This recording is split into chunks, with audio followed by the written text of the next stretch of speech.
Welcome to the FTN Fantasy Football Podcast. Presented by the FTN Network. Breaking down NFL action with the info you need to crush your fantasy leagues.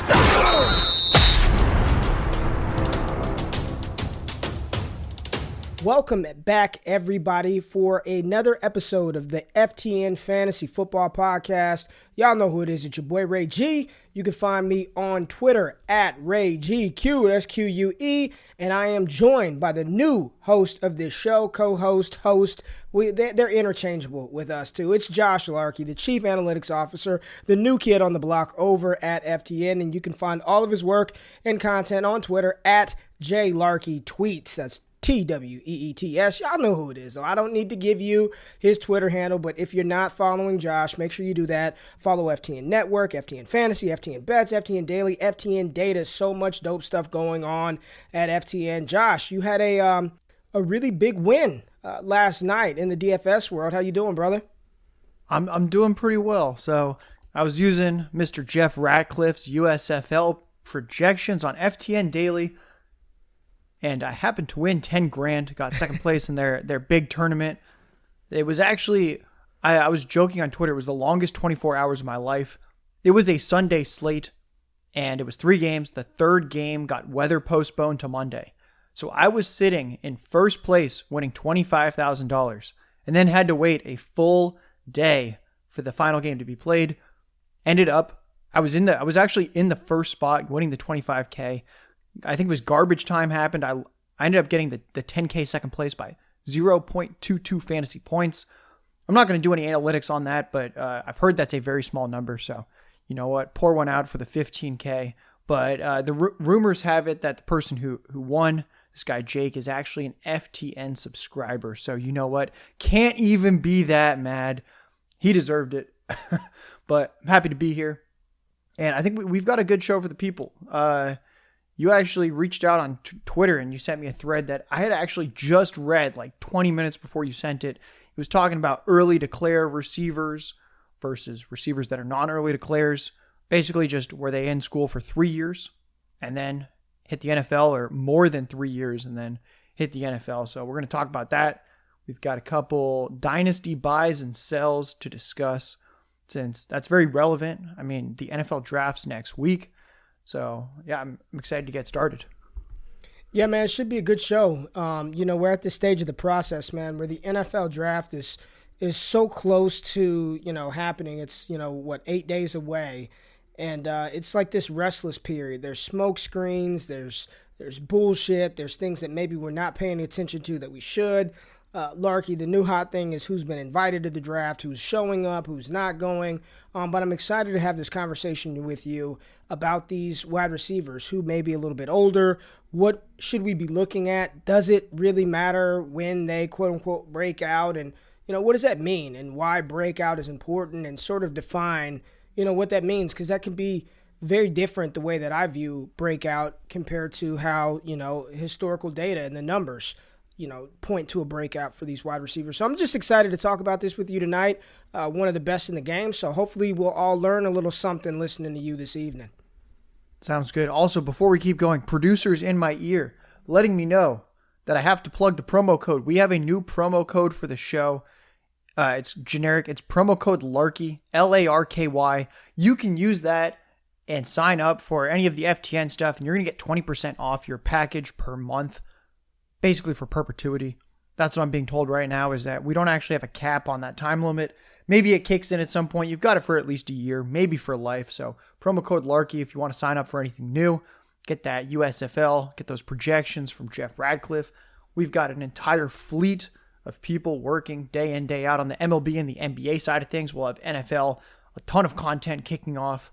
I mean, it's already kicked off, but we're going to have more and more kicking off as it gets closer to the season. So yeah, producer in my ear. I had to get that out there. So got to. People might be like, oh, like promo code Larky, you using that other places? No, you won't see me talk about that anywhere else other than the podcast, because we're trying to figure out what this audience thinks about our show. So we have to keep a very exclusive promo code. So I'm wasting my promo code on a podcast for single use.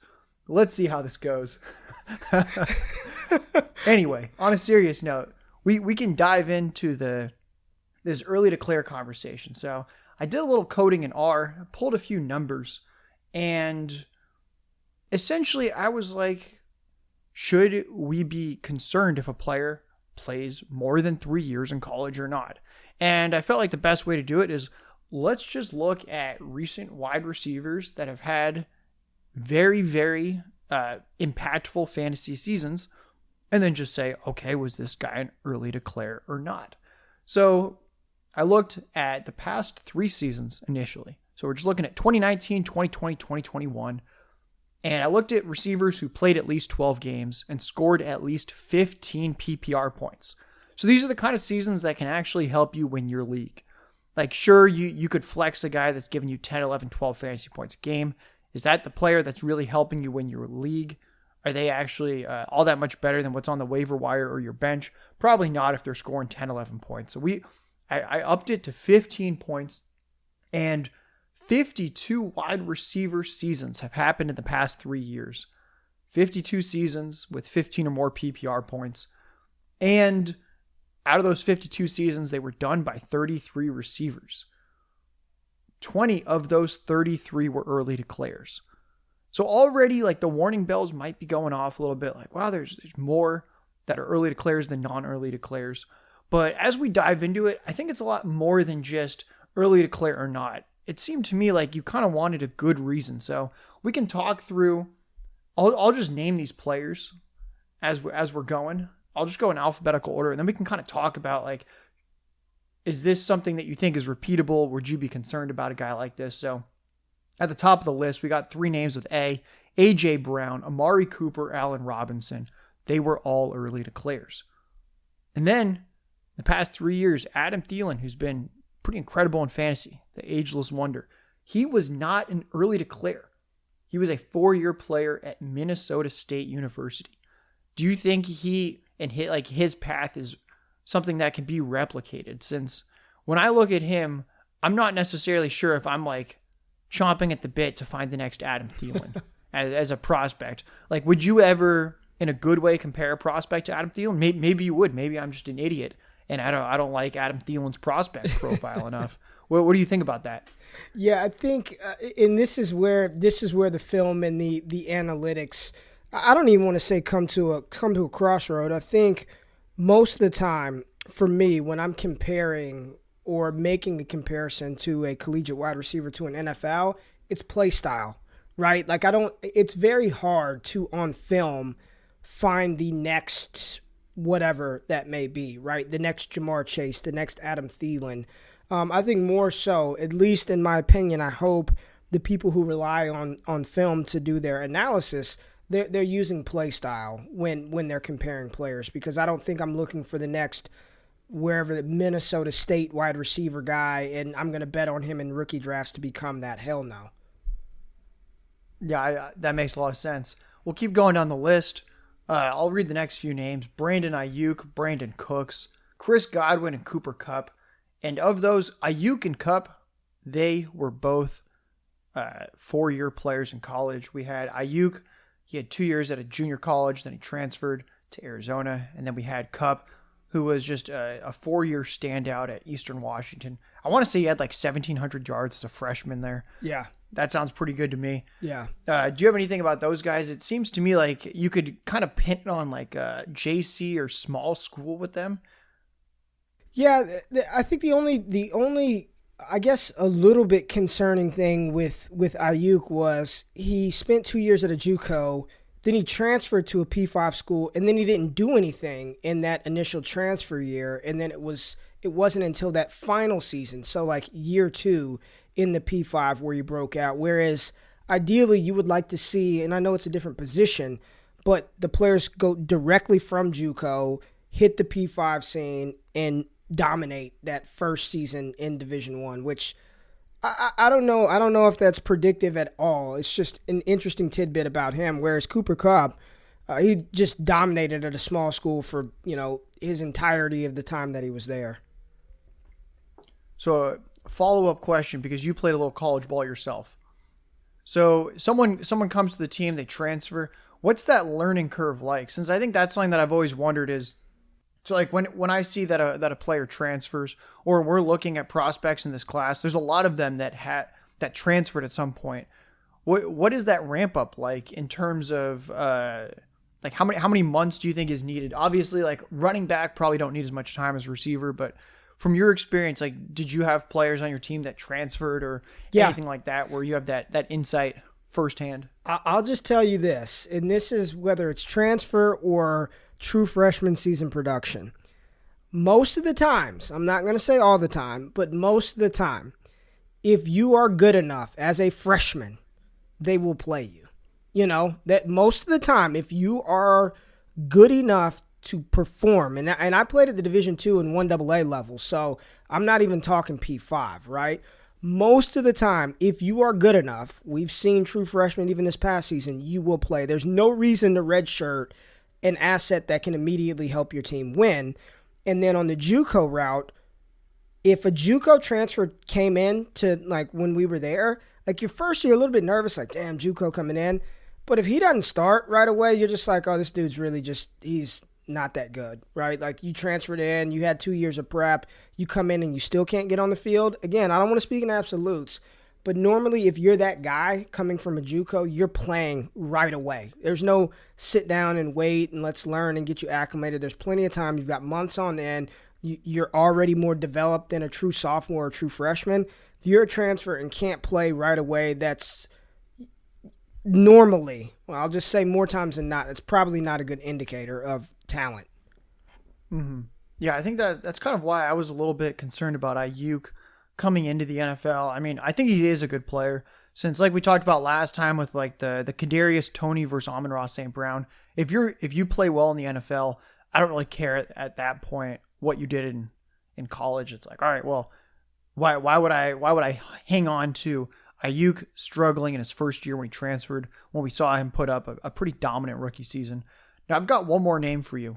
This isn't even a receiver. Off the cuff. Kenneth Walker. Is it more impressive to you that he goes from Wake Forest, transfers, Michigan State, and then he has over 1,600 rushing yards in his first season at Michigan State? So like if you look at that, obviously like we're not necessarily like, oh, I love when players transfer. Right. That's not necessarily what you want. But had he done that, had he played 3 years at Michigan State and popped in year 3, is that less impressive than him being at Wake Forest for 2 years and then popping in year 3, transferring to Michigan State? Or are you like, no, I wish you were at this program instead the whole time? How do you even view that? Yeah, I think you hit the nail on the head, man. The fact that he was like, you saw flashes of talent on tape, like at Wake Forest. You saw flashes, but for whatever reason, it just never clicked for him there. The fact that there was like zero sort of acclimation period for him. Trey Sermon is a good example of that, Larky. When he transferred from Oklahoma to Ohio State, whether it's injury, make whatever excuse you want, like he didn't do anything like in the entire season. And it was like the last 4 weeks where he got an opportunity and then he smashed and people went nuts over Trey Sermon. So the fact that Kenneth Walker transferred in and immediately hit the ground running literally and dominated, in a higher level of competition. Yes, I know the ACC is still P5, but the Big Ten is a little more better competition that Kenneth Walker had to go up against, and he just dominated. I know there's some questions, but that's pretty damn impressive, man. All right, we're going back to receivers. So here's a few more receivers, early declare, non-early declare. So 4 guys that were all early declares: Calvin Ridley, Devontae Adams, DeAndre Hopkins, DK Metcalf, DJ Moore. There's a lot of early declares here. And then we hit Devonta Parker. And I think, to me at least, I mean, I wasn't in the fantasy analyst game when Devonta Parker was coming out of college, but when I pull up the numbers, he wasn't overly impressive until that senior season. What were you thinking about Parker coming out? I feel like also like 2014 is like eons ago in terms of where all of us are at, but something like that, is that, I mean, I think I wrote it down, it was like 140, he had 142 receiving yards a game as a senior, but he didn't really do much until that point. Yeah. So when you're watching tape, if there's someone like a Parker, how do you try and adjust that as a film guy? Since I'll kind of adjust it mathematically, where I'm not even taking into account anything about how the guy wins. So I'm sure there's a lot of stuff that I'm just going to be missing in that kind of process. So like, when you're watching, what are you looking for? If you know that the guy is probably older than his competition, or like if you're watching a freshman who isn't producing like the seniors on his team, but it's like, well, he's a freshman. So like, how are you adjusting that mentally? I think the most positive way is when you have a freshman who's just so dominant right away. You're just like, man, if this kid is this good now at 18, we've got a kid right now who was dominant at 17 years old in a P5 school, which is insane. But you're just thinking like, man, by the time he's draft eligible, it's just going to be, he should just be an absolute monster.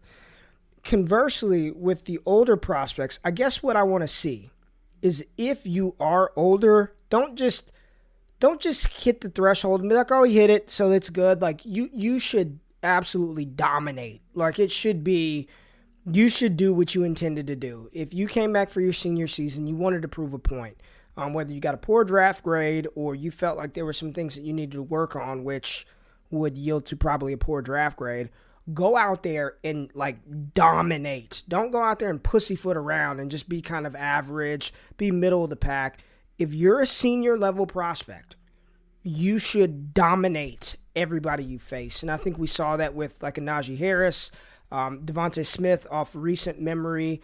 I know we'll talk about Chris Olave, but you know, my issue with him is he didn't dominate in his final season. And I think there are other players on his team who were more impressive than he was, which for me, although maybe he met it and it's okay, and maybe I think you'll get into something about that one in a second, but for me, when I watched him on Saturdays, I mean, he was third option in the pecking order, sometimes behind Garrett Wilson and Smith and Jigba, so just a little concerning. I know he played other seasons, but in that final season, I want you to dominate. Do what you should do as a senior, which is dominate these young kids.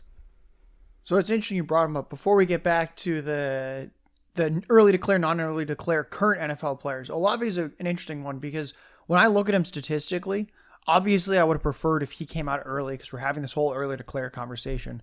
But that just, if I didn't even know how old he was, his stats were better as a junior than a senior. Like he had over 100 yards per game as a junior. And then that dropped to like 85, which I mean, like it's not like he was struggling as a junior, right. But in the context of this Ohio State offense, it was definitely a step down. So I think he's an interesting one where it's almost like the analytics community crushes him because he stayed in school. And then you on film just felt like he wasn't even necessarily as much of a focal point when he's older than everybody else out there. Because Wilson was not, he is an early declare. He's actually younger. So interesting with Olave. So definitely some potential concerns there with him. Other receivers that have hit this 15 PPR per game threshold or higher the last 3 years. Julian Edelman, early declare quarterback. We can probably just throw that one out. Justin Jefferson, early declare. Julio Jones, Keenan Allen, all early declares. And then we hit Kenny Gallaudet. Gallaudet, 2 years at North Dakota, then 2 years at Northern Illinois. And for me, when I look at Gallaudet, what I like is that he had over 1,100 yards and 10 touchdowns as a junior at Northern Illinois. And it's not like that excuses him from staying in college 4 years fully for my type of process. But at least for me, he showed that before he was significantly older than all of his competition, that kind of like the Kenneth Walker thing, that he can go in on day one and be dominant. And I at least think it's probably more impressive when a receiver does that. How long does that connection take? If let's say that it's a college program, a receiver that is clearly better than everyone else on the team comes in as a transfer. How many practices do you think it actually takes till the quarterback goes, you know what, this is actually my favorite target, and we have enough chemistry where I'm going to throw this guy, like he's getting the most targets come Saturday. Yeah, it shouldn't take long in college. I mean, I don't want to like be very simplistic here, but it's college, man. I mean, it's literally, hey, Josh Larky, your quarterback, throw the ball to him. He's your one. Like, that's the read, right? If you're that guy, it shouldn't take long at all because defenses aren't running press man all day in college. There's a lot of zone coverage, off coverage. These coaches can scheme these players in advantageous situations and positions, so it should not take long for you to acclimate when you train in that college level. It shouldn't take long at all. Okay, this podcast is just turned to me interrogating you and just learning about the college experience. I'm enjoying this. Everyone's sitting there listening. Tomorrow is going to be like, what's going? What sign up for an interrogation? What? So actually a follow-up question on that now, since my wheels are turning. So the receivers that have a top quarterback prospect as their quarterback, I can see this offense, maybe they're looking first, second, third, maybe even fourth read on a certain play. If you're one of these receivers that deals with poor quarterback play, how simplistic is that playbook going to be? Because like I have absolutely no idea what a college play call is going to be like if you have some type of adequate receivers that might play in the NFL, but you know that the quarterback is severely holding the offense back. So like, are you basically just saying, kind of like you said, it's like, oh, like come Saturday, like just throw that dude the fucking ball. Like we're not going to mess around with this. What are those plays even going to be like? For those quarterbacks, go look at Treylon Burks' the wide receiver stats for Arkansas, and that'll tell you everything you need to know. I mean, it's literally one read, and a lot of these guys have athletic type quarterbacks. So it's RPO if the guy's not there, run or throw it away or run more times than not. If you're looking for stellar quarterback play, early morning college football games are not what you want to watch. I mean, it is one read. They might progress to the two, but they're not under center, dropping back on a 5-step drop and surveying the defense. It's here's your one. If your one's not there, run. Maybe you've got one that's good enough to get the second read, but outside of Bryce Young and a couple of other guys, nobody's back there surveying a defense and dissecting based on matchup. It's just not happening. So you think that's part of why? So I see this in the stats where guys that are not at the top programs will often have these pretty outrageous yardage shares where they might have like 40-50% of the team's receiving yards. Whereas like, sure, like if you're at Alabama, you're playing with really good players, but also you just don't really see the best players at a school like that ever getting like this 40%, 45% yardage share. And it's not like they necessarily even have to have that many more receivers on the field. So is that part of it where it's like we have a quarterback that can actually survey the field and we don't just have to tell him, hey, like throw to the guy on the left over and over again? I think that's why I don't think people appreciate, first of all, I don't think most people appreciate how good Joe Burrow was in that 2019 season. We like to point to Jamar and Justin, but the fact that he supported like 5 pass-catching weapons in college is insane. And not just supported them. I mean, Jefferson over 110 receptions, Chase over 1,500 yards or 1,800 yards. It was just Clyde, 50-plus receptions. Thaddeus Moss, 40 receptions. Terrace Marshall had a bunch of catches. And then you look at Mac Jones. And, when we were going through the whole exercise last year, his efficiency and just how good he was at distributing the ball in the collegiate level, watching that, I said it back in October, Larky. I was like, this dude's going to be a first-round pick. Like, everyone laughed me off of Twitter when I said that. I was like, this dude's going to be a first-round pick. He's just dropping back and just going through, like, it was a lot of Devontae Smith, but whatever he wanted to do offensively, Mac Jones could do. So when you have those guys that can dissect and survey, I'm not saying that's the way to project because I don't think anybody really knows how to find good quarterbacks, but it was hard for me to envision a world in which those kind of guys failed at the NFL level because of just how proficient they were in college, and doing it in the SEC, which is the highest breeding ground for NFL talent that we have on the face of the planet, is the Southeastern Conference of football. So I just took a couple notes as you were talking, and I feel like one of the elusive pieces of this draft process is the scouting the quarterback, in that if you really know what you're looking for, that you're going to be probably better than you're definitely going to be better than the person that's not. Like, I'm sure that if we're watching film, you're going to evaluate quarterbacks way better than I am. But if we switch to something like running back or receiver, and we're just watching film, you're going to blow me out of the water. It won't even be close. Because at least with quarterback, there's enough randomness where like you're not going to hit on all those quarterbacks in terms of knowing like who's actually going to crush at the NFL level. Yep. Whereas like with running back, receiver, I would have no idea what I'm looking at, and you would just absolutely destroy me. So I wrote that down just in terms of an interesting stats thing to check out at some point, would be kind of how spread out that target distribution is in college, and that potentially like when it's pretty spread out, does that sort of indicate that this quarterback's an actual potentially NFL caliber processor? So I like that. As I'm thinking about it, that's interesting. Because I've always wondered how I could capture that statistically, like how the guy's processing. Because like when I look at Burrow, I'm just like, oh yeah, like threw a lot of yards, a lot of touchdowns, good quarterback rating or whatever. Like I'll just look at the stats and go, wow, this guy really was dominant.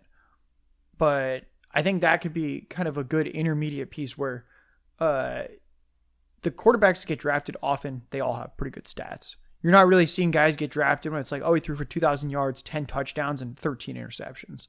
That's not really the guy that's getting drafted. And if he's getting drafted, they're switching him to running back or receiver. So I think that's an interesting one that I think I might have to investigate a little after hours at some point. Yeah, do a little dive on that. And it's too much to get into here, but I think there are some other pitfalls to avoid as well, because some teams like a Mike Leach offense that only runs the ball 4 times a game and all they do is throw it 70 times, there's probably going to be a high level of distribution because that's the offensive style.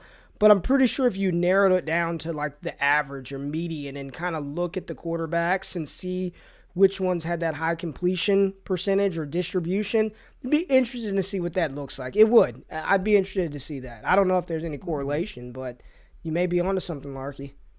Yeah, it'd probably be like high completion percentage while also not having like 1 or 2 guys just so clearly at the top, since I think you see that a lot at the small schools, and I didn't really think too much about it until just now. I always was kind of like, oh, like there's this one really good receiver at a small school, since I'm not really looking at small school stats unless I'm studying one of the players who might get drafted from that school. So it's like, oh, this guy had a ton of receiving yards compared to everyone else at the school, when that probably reflects in 2 ways. The one way that I thought about is this receiver might actually be good. But then I guess the other one is, well, this quarterback's probably pretty bad. And they were just told, hey, this one guy might play in the NFL one day, and our best shot at winning games is you just throw it to him every single time that you think you can. And that's what, Larky, that's what happens, man. I mean, I'm done after this. Treylon Burks had 66 receptions this year. The next closest had 24. You know, that's the next closest receiver, had 24 catches. So Treylon Burks, you know, damn near tripled this guy up. And you look down the list of those Arkansas pass catchers, just one, is it the quarterback is that bad, or are the weapons that bad? I don't know. Interesting thought piece, though. I mean, now we have to stick on this. So I just pulled it up. So Treylon Burks, 1,104 receiving yards this past season. Second was Tyson Morris with 337. So not 1,100, 337, then 304, then 252, then 183, and so on. So, I mean, you can take like the first, I don't know, like what, those next like 4 dudes all combined for basically what, it was roughly like the next 4 guys on the list had Treylon Burks receiving yards. If you sum up those next 4. So wow, that's a really good example where I wouldn't even think of Arkansas necessarily as like, oh, like this tiny program or anything. It's a pretty established one, but that's probably a great example right there where it's like probably a bad quarterback, and then also just how good was Burks. Yeah, they entrusted him to be pretty much their entire passing And Josh, you don't think other college coaches knew that shit going into the game plan? Like, I don't think people understand how impressive that is when they the offense and the defense know what's going to happen. Like Drake London, another great. Like I know they're going to throw to him every time, and you still can't stop it. That's just, again, just throwing that out there, man. That's another good point. Yeah, the defenses probably weren't too worried about, I assume, wide receiver 2 in that offense, Tyson Morris, with his 24 catches for 337 yards and 2 tutties. So, yeah, that's a very good point.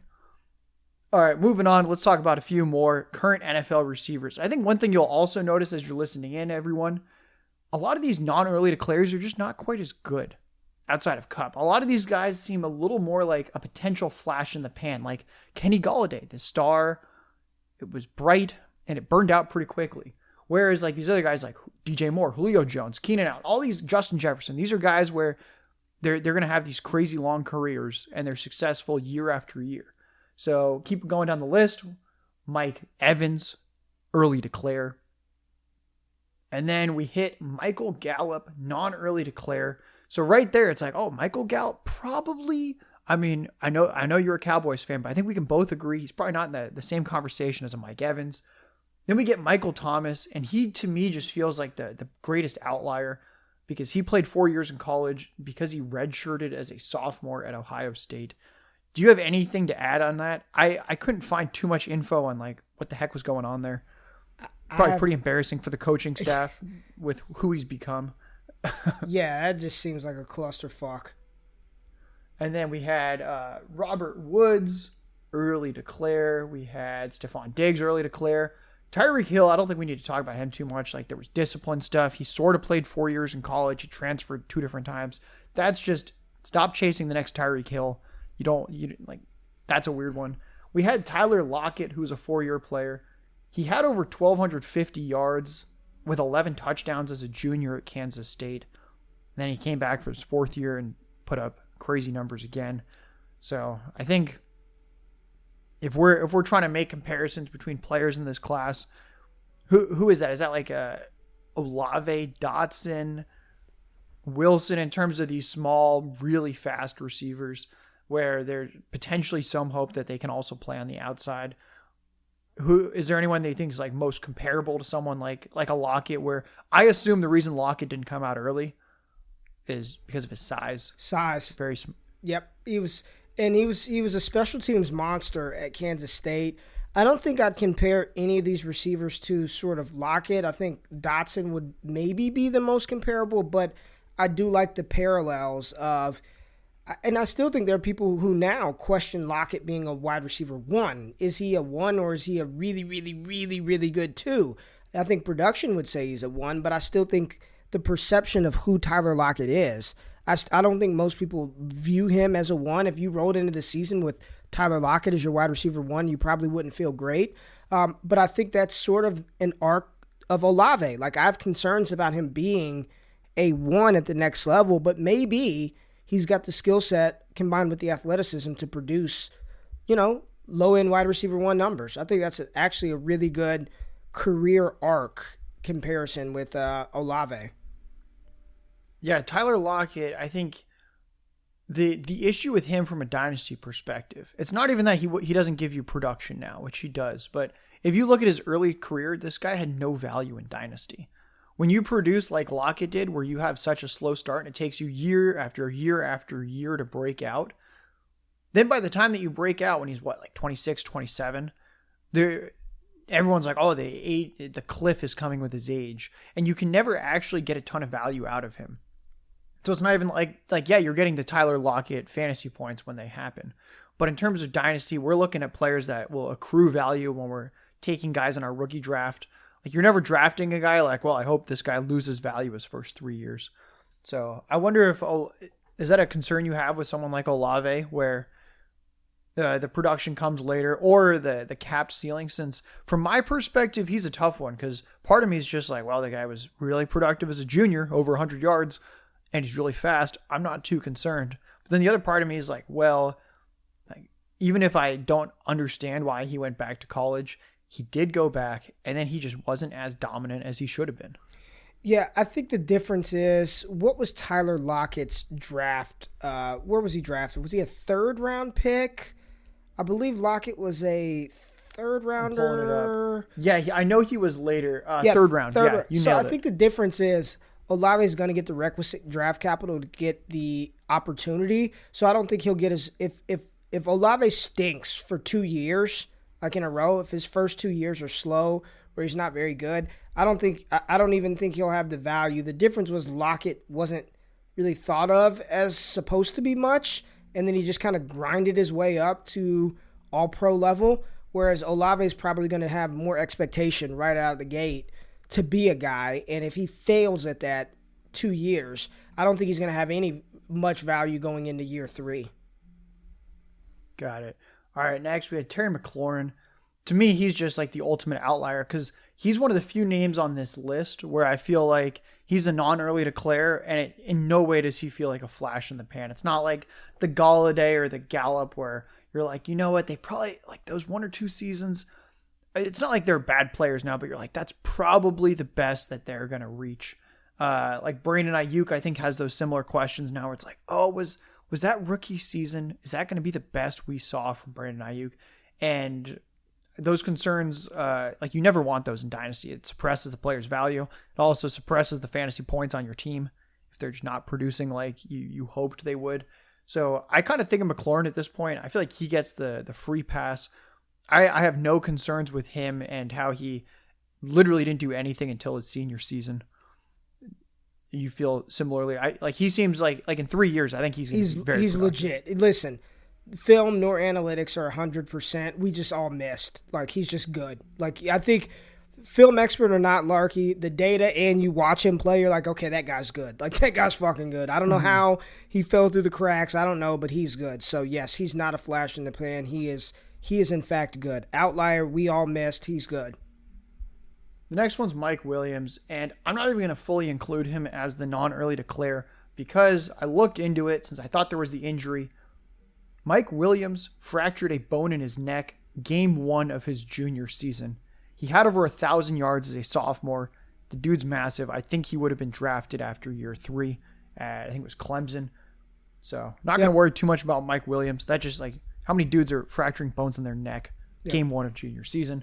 Deante Johnson. He also, like Michael Thomas, he had the redshirt sophomore season, though technically his like second/third season, he had nearly 1,300 yards and 13 touchdowns. Deante, I think, very good for a long time, so he's probably like the next guy. Like I think probably he and McLaurin, those 2 non-early declares, where you can probably expect some pretty elite fantasy production for seasons to come. Next, we have Debo. He's a very interesting one. And I think part of it's like kind of how he became so ridiculously fantasy relevant this past year. So he broke his leg his junior year. And I think that's why he played as a senior. So we'll actually talk about him a little bit more later. Do you have anything to add on that? I think he probably would have declared after junior year, right? If he didn't break his leg. Maybe. The South Carolina was maybe, but probably. But I don't think he would have gotten drafted as high as he did after his senior season because he wouldn't have been able to. He built his stuff up at that Senior Bowl. He got a lot of hype after going to that Senior Bowl and destroying people. So if he didn't graduate, he wouldn't have been eligible for the Senior Bowl, so he would have had to rely on the pre-draft process to get the draft capital. And I don't know if he was getting drafted in round 2 after his junior season. That's right. I forgot. Yeah, he had one of the most legendary Senior Bowls ever. Yep. Right when you said that, I was like, oh, you know what? I wasn't there, but I feel like I was there because when people talk about it, it's like him, Goddard. There's a few guys where it's just like this legendary Senior Bowl where I can't believe what they did while they were there. Yep. Next, we have T. Higgins, Jalen Waddle, Jamar Chase. End of list. Those are all early declares and the final guys that have had a super fantasy relevant season the past 3 years. So I think one thing to note, kind of like what I mentioned before, these non-early declares, most of them just aren't quite as good in Dynasty and Fantasy. And then the next exercise that I did is kind of building off that. I had that question. I was like, oh, are these kind of more the flash in the pan receivers, the non-early declares that are staying 4 or 5 years in college? So then I looked at receivers who had 15 or more points per game in PPR the last 6 years. So 2016 through 2021. I only wanted to look at guys who hit 15 points per game twice. That way, like, I'm just going to harp on Michael Gallup. I'm sorry, Cowboys fans. Sorry, Ray. So Michael Gallup, his 1,100-yard season was just ridiculous. But since then, I mean, there's been some injuries, but also he just hasn't been commanding the targets like you might have thought he should based on that year. Michael Gallup, that was his one season. So there's a lot of guys where you can start weeding them out. And there have been 19 receivers the past 6 years who were 2 of those seasons, they were 15 or more fantasy points a game. 19. 15 of those 19 left college after 3 years. I think that's really like a big example of this original topic when we were like, oh, we should probably look more into the early declare versus non-early declare. And this list, really short. The non-early, or the early declares would be Allen Robinson, Antonio Brown, Brandon Cooks, Calvin Ridley, Chris Godwin, Devontae Adams, DeAndre Hopkins, Julian Edelman, Julio Jones, Keenan Allen, Larry Fitzgerald, Mike Evans, OBJ, Robert Woods, Stephon Diggs. That sounds like an incredible group to me. And then the 4 that were not early declares is Thielen, as we talked about before, Michael Thomas, who had that weird redshirt sophomore season, T.Y. Hilton and Tyreek Hill. Hilton's the last one that we hadn't quite talked about yet. And I wasn't quite sure. I'm assuming it was a size thing. Do you remember anything about Hilton? When I looked into it, he had over 1,000 yards as a freshman at Florida International. So that to me kind of gives him the clean bill of you're certified good at the game. Yep. If you're doing that as a freshman. Kind of why I've never quit Christian Kirk is he had just this ridiculous 1,000 yards with 700 special teams yards as a freshman at, what was it, Texas A&M or something like that. Texas A&M, yep. So there's guys like that where I'm like, hey, you know what? I don't even care what you did the rest of your career in college. If you crushed as a freshman, that's good enough for me. So yep. Hilton what was Hilton? Was he even 180? He might have been sub 180. He was a little guy, and he went to a little school. He was at FIU. I don't think he might have been 180 soaking wet, but little guy, little school. I think that was the problem with TY, but very, very good. All right, so now let's turn to the players that are about to get drafted next week, since I think that's what a lot of people want to know about. As we've talked about this, we've kind of outlined how generally the really fantasy relevant players, as we're listing them, they're usually an early declare. So if we're looking at some of these seniors for this upcoming draft, so we've hit on Olave. There's some concerns there. The next guy I want to talk about was Christian Watson. Small school guy, crazy athlete, big dude. Where are you at with someone like Christian Watson when you watch him on film and weigh all the variables together of, I assume bad quarterback play, since now we're talking about how if you're at the small school, it probably means your quarterback's not good. They're probably going to lock onto you. Yeah. I think a lot of people get, let me just clarify this for everybody, Larky. I like watching college football, right? I truly Saturday is my favorite day of the week. Sunday is just job. I'm watching the NFL for fantasy scoring purposes, but I enjoy watching college football. I enjoy watching the tape, and I just give my opinion of these players, but I am not oblivious to data, right? I'm utilizing that and appreciating it because it is something that you can quantify with historical data. So when it comes to Christian Watson, while I love the athleticism and I love, the speed and the size, and I got to see him at the Senior Bowl, and I love how fluid he is when he breaks down his routes, I'm also looking like this dude was an FCS wide receiver that really did nothing until that final season. And while I understand the quarterback play, wasn't great, he's one of the guys for me where if he turns out to be the next Calvin Johnson, then I will be okay missing on Christian Watson. That's just if I have to spend, because I think he's going to get enough draft capital to get elevated up rookie draft boards. But if I have to spend a premium pick in order to get Christian Watson, I have no problem trading out of that pick and missing on that player. Sometimes I ask myself that, Josh. I'm like, if I miss on a guy, who would I be banging my head against the table saying why? And the example I use with that is Clyde Edwards-Helaire over Jonathan Taylor. If you made that decision knowing for most people Clyde was RB5 at best for most people going into that draft, and we elevated him because of landing spot. Like, if I were to ask myself that, Ray, you know what Jonathan Taylor is, and you're going to pass on that for the unknown or just this landing spot, like, that's one. If I'm in between a player like that, I'm like, who am I okay missing on? And Christian Watson is one of those guys for me. Like, if he hits, I'm okay missing on Christian Watson. I would be devastated, me personally, if I passed on Drake London or Treylon Burks and they fired opposed to Christian Watson. I'm not in on him at price point, man. I have concerns. I think he's a project. I don't think he's a easy bake oven ready to go in the NFL from day one. I think it might take him a year or two, and with wide receivers like that, you can always buy them in the offseason, because if they fail early, it's hard for a receiver to retain that value year to year in Dynasty.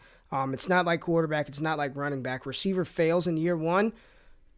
Unless they flash late, it's hard for them to keep that same value that they had going into that rookie season. Makes me think of someone who I've come around on, Michael Pittman. Michael Pittman didn't do much as a rookie. It was a very weak depth chart. He has Phillip Rivers, so there's good quarterback play. I think he had like 500 yards. Really just, I think he had that one good game where I think he had like 100-something yards and he had a long touchdown. Outside of that, he really just was not heavily targeted. And then his year two, he absolutely killed it. And pretty much every advanced metric I've seen, the guy's just an absolute superstar. I'm all in on Pittman for this year. But it's funny, like, even though he had such a good year two, the dynasty value on Pittman still hasn't caught up. And like, I think he's a good dynasty buy based on the production you're going to get. But do I think that Michael Pittman at this point, like, he's going to need like one, maybe even two more seasons like last year to actually like reestablish, like, I know you've said it before, it's like the brand equity of this player. And it's very interesting where if you don't just come out firing from the start, you have to do so much more on top of that for the community to be like, oh, okay, you can come back in the circle now. Josh, I remember it was after the 2018 season. People were valuing DJ Moore so ridiculously high in Dynasty.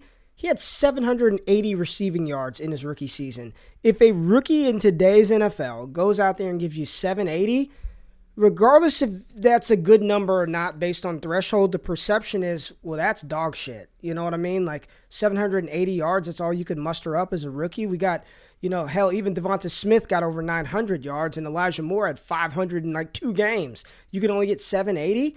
That's just not cutting it today, right?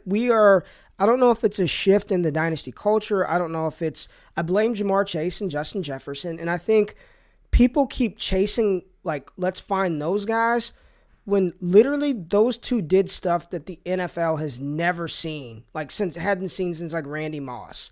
Those are, I don't think those should be the standards of players that we're chasing. Like, I think they are just so much better than everybody else. Like, they shouldn't even be in conversations of trying to find the next Jamar Chase or the next Justin Jefferson. Like, those guys just don't come around often, and we just so happen to have them in back-to-back years.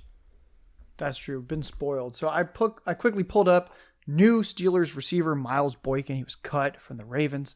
And Miles Boykin honestly just looks like Christian Watson. 4 years at Notre Dame. Doesn't do anything until his senior season. He's 6'4", 220. He ran a 4.42. Basically like 95th percentile or better in every size-adjusted metric for athleticism. And he hasn't done anything. And he was a round 3 pick. And honestly, Christian Watson, like, statistically looks no different really than a Miles Boykin. And that's pretty concerning to me, just from the stats perspective. So, like, you saw it on, like, you see it on the film, I see it in the numbers. Christian Watson, definitely a very, very high-risk player to draft. Couple more. So, Alec Pierce. Alec Pierce was 4 years at Cincinnati. Statistically, I never thought he was all that spectacular, but the guy is an athletic freak. He's got good size.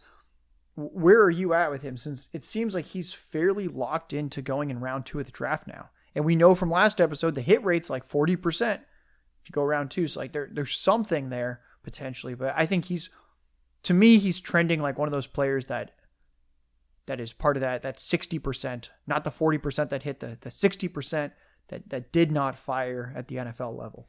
Yeah, I'm not pushing my chips in on Alec Pierce. Love the athleticism. I'm looking at just. I'm fine missing on him. I don't see what everybody else sees, and sometimes these guys test a hell of a lot faster than they play. I think Pierce is fine, but we're not talking about just trying to draft wide receiver 39, wide receiver 44. Like, I want some guys that are difference makers that are going to score some points. I think he'll be fine in best ball if he gets the draft capital. He's got the speed to pop some deep plays here and there. But in start your lineup leagues, I've got zero interest in Pierce, man. Another one of those guys, Josh, he's probably not going to produce as a rookie, right? So if I do like him, if I do like the athleticism and maybe I like the landing spot, he's one of those guys that you can buy in the offseason after he does absolutely nothing this year. All right, last name before we leave everyone with a dynasty buy and a dynasty sell going into the draft. So Jahan Dotson had pretty much 884 receiving yards in 9 games as a junior. So basically 100 yards a game as a junior at Penn State. Goes out and he has basically 100 yards per game again as a senior. Just unbelievable production. But he's very small. He is that 4-year receiver. It seems like he I don't even know, maybe 50-50 sneaks into the first round or goes really early round 2, kind of like like Elijah Moore. Kind of that smaller receiver. The Moore was an early declare. How are you at with Jahan Dotson? Since I feel like he's an interesting one where after kind of I posted something on Twitter where I was like, pretty much once you have like Burks, London, Olave, Jameson Williams, Garrett Wilson, you've got those big 5 receivers. And then there's kind of like this smorgasbord where it's like Pickens, Dotson, Sky Moore, Christian Watson. There's so many guys that can sort of get tossed in there. What do you think about Dotson? Since I feel like Pickens, it seems to me like it's obvious how he has this pretty crazy upside. Yeah. But someone like Dotson, I'm a little unsure. He's smaller. Yeah. But from what I've heard, I mean, he's good at the catch point. So like, how do you factor that in? Like, if the guy's looking good on tape, but at the same time, you're like, well, this guy's pretty small. He played at Penn State. Yeah. How are you evaluating him? Yeah, I think it is the film, right? And you do see the athleticism in which he tested. It shows up on tape. I think you try to remove some of the bias, but Penn State's done a good job of producing wide receivers, right? Allen Robinson, Mike Gesicki, Chris Godwin. Like they've had some good ones come out in recent memory. And Jahan Dotson, you could 52, 884, as a junior is nothing to throw away in 9 games. And let's not forget that 2020 season was the COVID year where there was no kind of preseason practice. Like they just kind of started, like the Big Ten was like, all right, we're going to play. And, I don't even believe he played in the bowl game, but it's pretty good numbers for him. But it's something where you just see it and you're like, okay, this guy can play. And if he gets the requisite draft capital, I'll just bet on the talent, how he plays wide receiver, and hopefully he gets it done. But again, I don't think Jahan Dotson has top 12 upside. I don't think that's what you're looking at. I think you're looking at a good, wide receiver 2, somebody like that can boom and give you some big weeks here and there. But he's nobody that you're drafting as your WR1 and feeling great about going into the season in year 2 or year and beyond. So what's a floor outcome and a ceiling outcome for Dotson? Oh, Josh, I'm so bad at these floor outcome. I could see him. I could definitely see his career starting off Christian Kirk-esque, like not the guy. There's somebody else there. I don't think Jahan Dotson's getting drafted to be the guy. So he's going to have to be like a really, really good number 2 in order to kind of make a name for himself, man. It's tough. I don't want to give you a ceiling, or I think the floor is, honestly, with a guy like Dotson, the floor is one of those players that every year you're just like, this is the year. I can't wait. Like, this is the Corey Davis 5th-year breakout. And then the ceiling for Jahan Dotson is Deante Johnson. I think he could be a Deante Johnson level wide receiver in the NFL. You get a lot of comparisons of him and Deante. I think they have similar play styles. So, and even with Deante, he didn't start off as the main target getter as a rookie. I think it took him until, year 2 you saw the flashes, but it was really year 3 where he took off. I think Jahan Dotson can follow a similar path. All right, I'm okay with that. I take a flyer on potentially the next Deante, potentially just someone terrible.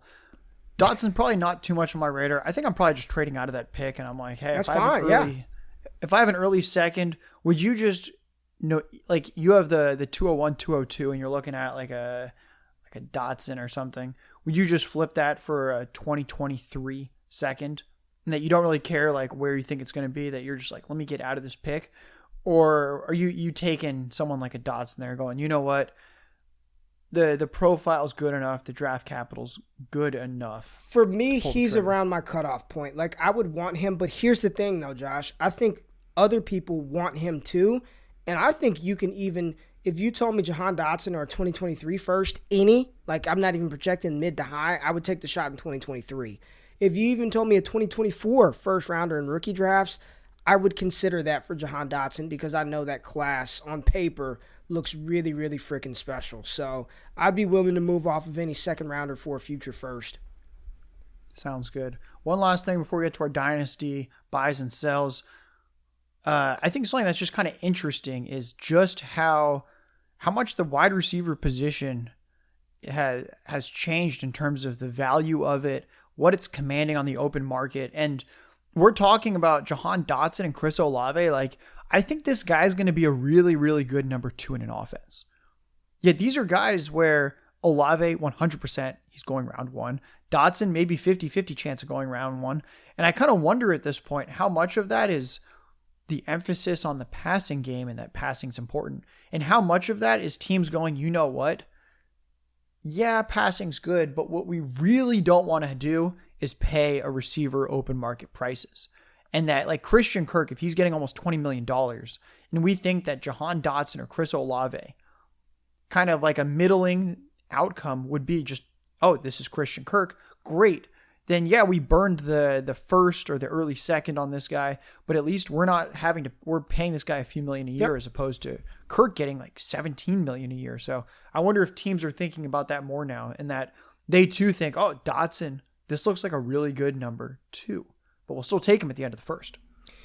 And I think this problem is going to continue, Josh, because wide receiver talent is just being developed at a crazy high proficient rate from all the high school camps. Like, these kids are coming in as true freshmen and getting opportunities as true freshmen, as true sophomores, and they're just dominating. And they're coming from these schemes that they just throw the ball all over the field. Like, they can just walk in and produce. So if I'm an NFL team and I'm thinking, man, I got to give Deebo Samuel $40 million at 26 years old after he's been run into the ground, or I can go draft Deante Johnson Jr. or the next Calvin Johnson and Christian Watson or whomever it is. From a cost-saving standpoint, the New England Patriots have been doing it with the running back position for years, right? Outside of their blunder with Sony Michel, they just find guys off of the street and just plug them in and cycle through them every couple of years. So I think the true litmus test is going to be Cincinnati and what they do with T. Higgins and Jamar Chase, because I think that's when we're going to see, because all of those guys are going to be up for extensions or tags around the same time. So we're going to see how valuable NFL teams feel these wide receivers are, or are we going to see Tyreek Hill in his prime get traded, to a team that thinks they're a piece away? It's going to be interesting. Yeah, it'll probably also depend on how some of these contracts age. If Devontae Adams, Tyreek Hill, if these deals, like DeAndre Hopkins, the deal's not looking so great anymore. I feel like the Cardinals fans were laughing to the bank, and now they're sort of like, well, this might not actually be the greatest. I mean, I still think they won the trade, but they're like, this might not actually be the greatest wide receiver contract of all time. So it'll be interesting to see how these age. So we've been hinting. We've talked about this player several times. We're going to go rapid fire to get everyone out of here. We each have a few bullet points for why this guy is a dynasty sell or dynasty buy.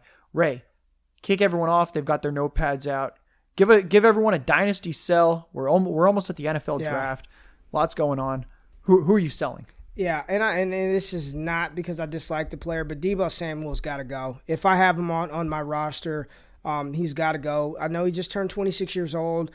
This was his first healthy season since his senior year in college, and he smashed this year, and I hope he gets paid. I'm all in favor of athletes getting money, but right now being valued as wide receiver 7 in Dynasty on Keep Trade Cut, You remember going into last season, people didn't even want Deebo Samuel. It was all about Brandon Ayuk. And it'd be interesting to see what their ADP was last year going into it. I have no clue. I didn't look it up.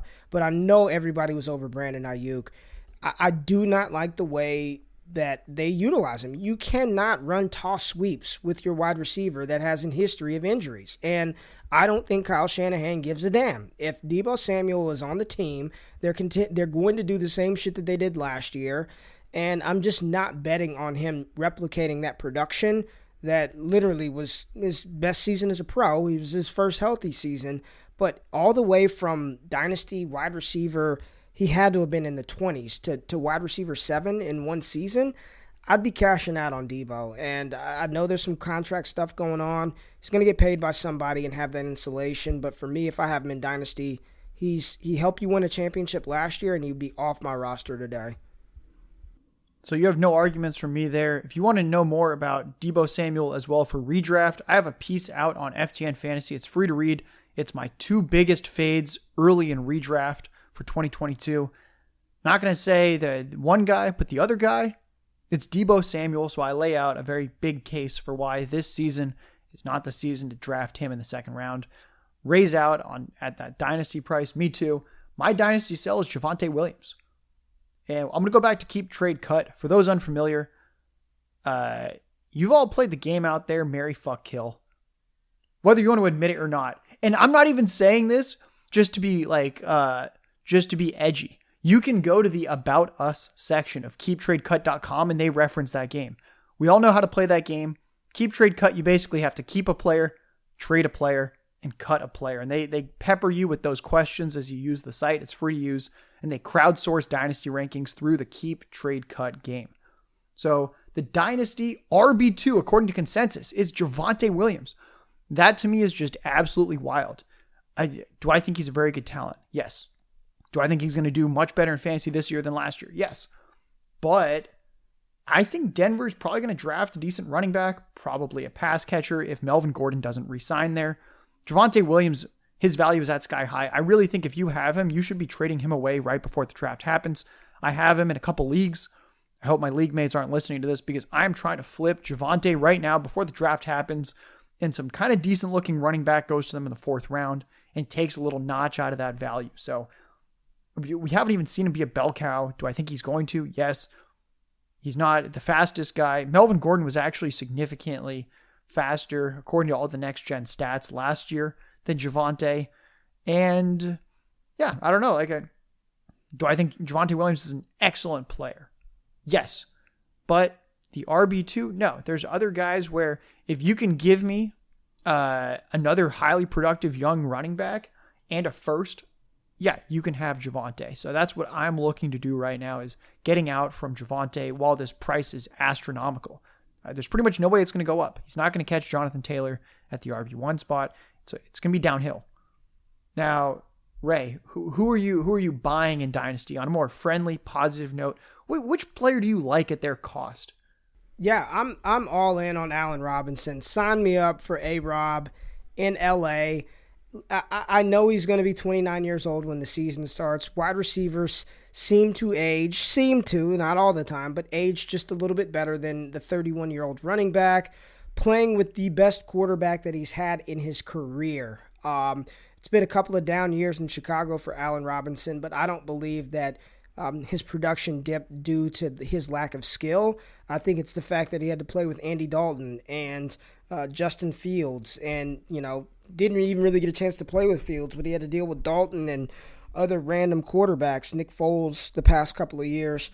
Walking to an offense where they truly consolidate targets to 5 pass catchers. The Rams throw to their wide receiver 1, Cooper Kupp, the wide receiver 2, whom that was Robert Woods, but now that will be Allen Robinson. They throw to Tyler Higbee, they throw to Van Jefferson, and then they'll toss it around to, the running back from time to time. They consolidate their passing offense with Stafford, who re up for a 3-year deal. They gave Allen Robinson, $30-40 million guaranteed. He's only going to face single coverage with Cooper Kupp on one side. Allen Robinson should walk into this role, and unlike Odell Beckham, who was traded midseason, A-Rob gets the whole offseason to learn the McVay offense, to get acclimated with Matt Stafford. I think he could be walking into an 1,100-yard floor type season this year for A-Rob, and if that's the case, at wide receiver 42 on keep, trade, cut, even in a 2-3 year window, sign me up for somebody that's going to help me win a championship in 2022 and 2023. I really like the Robinson call, and everyone out there that uses Robert Woods against him, they're like, dude, Robert Woods sucked. Why are you going to draft? Why do you want the wide receiver 2 on the Rams? I think we can all agree Robinson's better than Woods. And a fun fact, using the numbers, Robert Woods was actually the wide receiver 17 per game in PPR when he went down. So you're looking at someone that was like a high-end wide receiver 2, and we think Robinson's better. So just get that through your head that, like, if he's in quotes only Robert Woods, you're still getting someone that's vastly exceeding what he's being valued at. And here's the thing, Larky, real quick. There are two different receivers. He fits more into what Odell Beckham Jr. liked to do, which was go downfield. Give me the air yards. Give me the valuable targets. Robert Woods was a behind the line of scrimmage, short and intermediate kind of guy. I think Allen Robinson fits right into that OBJ realm of what they like to do. And Matthew Stafford loves to chuck the ball deep. I mean, he throws for a lot of passing yards, throws a lot of picks. I think this is prime smash opportunity for A-Rob this year.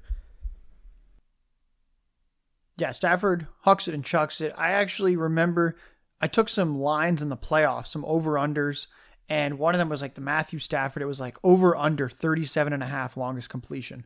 In gut feel, I was like, oh my God, take the under. Are you kidding me? 37.5. And then I pulled the numbers and it was like all but like 4 games that year. He hit whatever the number was and I was like, oh, smash the over. I had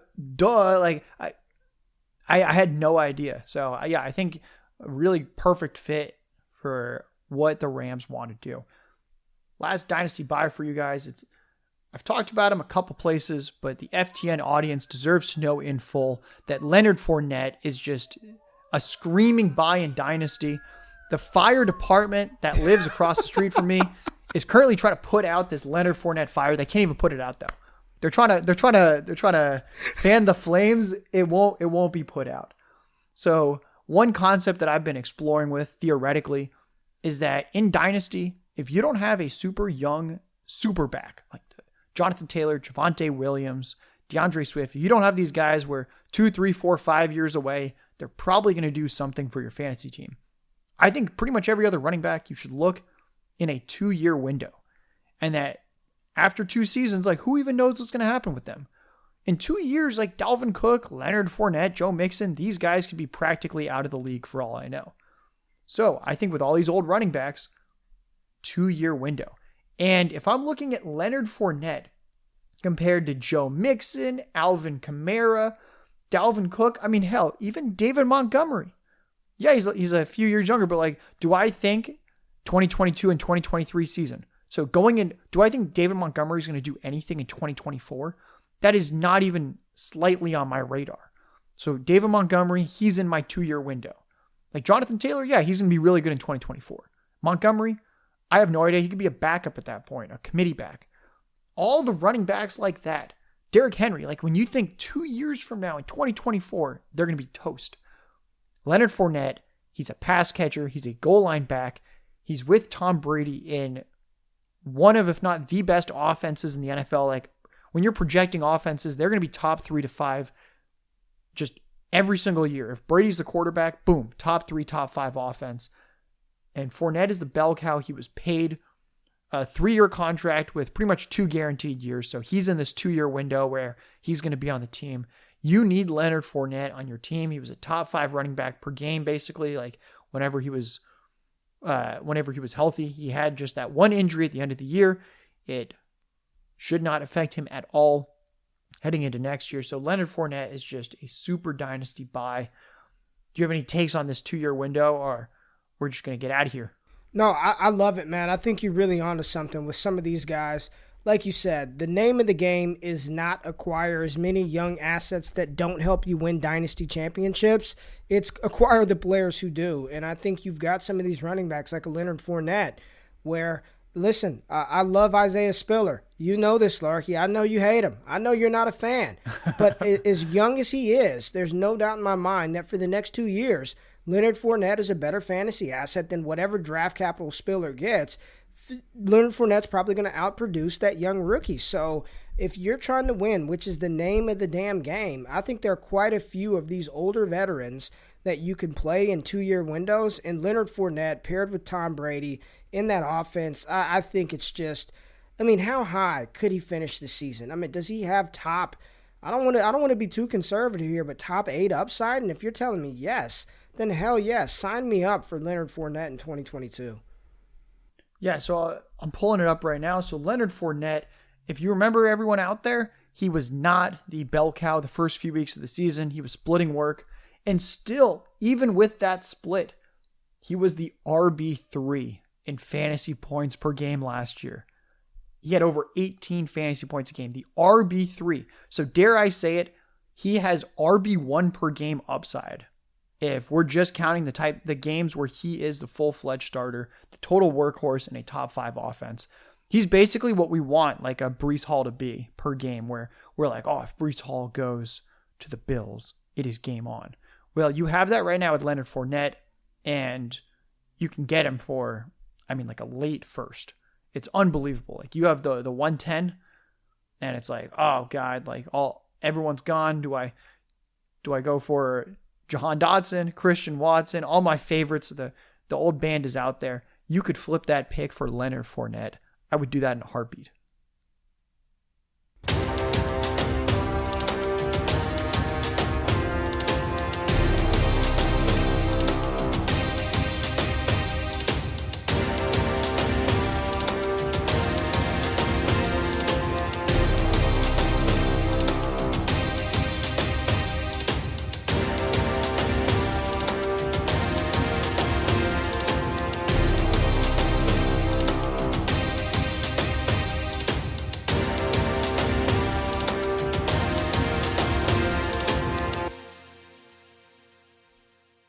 That was a good outro, Larky. I thought that was good. Yeah. I saw you do that, and I was like, oh yeah, that was not bad. I was going to roll you off and say something, but you stole my thunder because I was going to say, there you have it, the takeaway from the show. Don't draft Jahan Dotson, trade for Leonard Fournette. But you hit it because you said Jahan Dotson, Christian Watson. That was it. That was the outro. That's the outro. I was going to say, I'm going to throw this in the outro since I feel like my old company, we had the outro. I don't know if did you and Derek do the outro? I often don't listen to the outros. No. It's just not necessarily my style. But for those that like the outros, I think this is a worthy outro. Yeah, this is good. You did good. You did good. Good stuff.